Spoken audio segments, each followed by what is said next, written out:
Greg va forcément apporter des choses en Anto. Il y a un axe de progression quand même. Bien sûr, il y a forcément un axe de progression. On n'a pas la même frappe quand on a, sans manquer de respect à Joël Batz pour tout ce qu'il nous a apporté. Hein. Mais physiquement, c'est factuel. On a moins de frappes quand on a 60 ans que quand on en a 45. Ça, c'est factuel. Donc forcément, les frappes vont être différentes. Jo était plus dans les frappes enroulées ces derniers temps que dans les frappes fortes, on prend le ballon en plein. Voilà. Donc ça va les changer déjà. Ne serait-ce qu'au niveau de la frappe, les exercices de Greg, il va prendre des choses que Jo faisait. Mais Greg, il invente. Moi, il m'a surpris parce que il est dans l'innovation.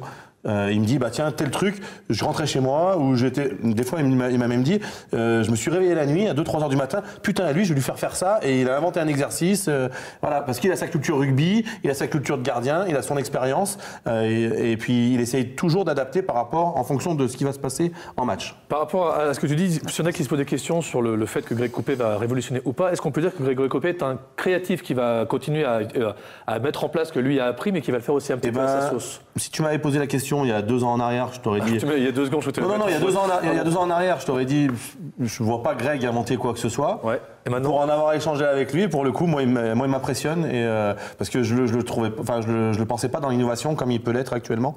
Et je trouve ça plutôt bien, parce qu'il réinvente son métier, il réinvente ce qui peut essayer de faire progresser la personne qu'il a en face de lui, pas forcément que Anto, parce qu'il va s'adapter, il va faire des exercices pour Anto, mais aussi pour Mathieu, pour Lucas, pour Dorian Grange, et il va essayer de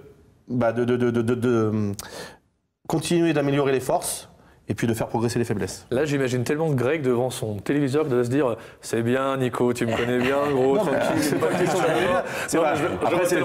c'est mon ami, je trouve que voilà, je trouve que tu le vends bien, Là, je le sens à la bonne place, au bon endroit. Après, je trouve qu'on en parle beaucoup. Pour le coup, moi, je trouve qu'on en parle beaucoup. Lui qui voulait se faire petit, voilà. Ça commence mal. À chaque fois, il y a eu une petite brève, il y a eu un petit reportage, un petit truc. Nous, on fait aussi un débat là-dessus. Donc voilà, pour quelqu'un qui veut se faire petit, c'est vrai qu'il y a beaucoup de lumière sur lui, mais c'est par sa personne, c'est par rapport à qui il est, quoi.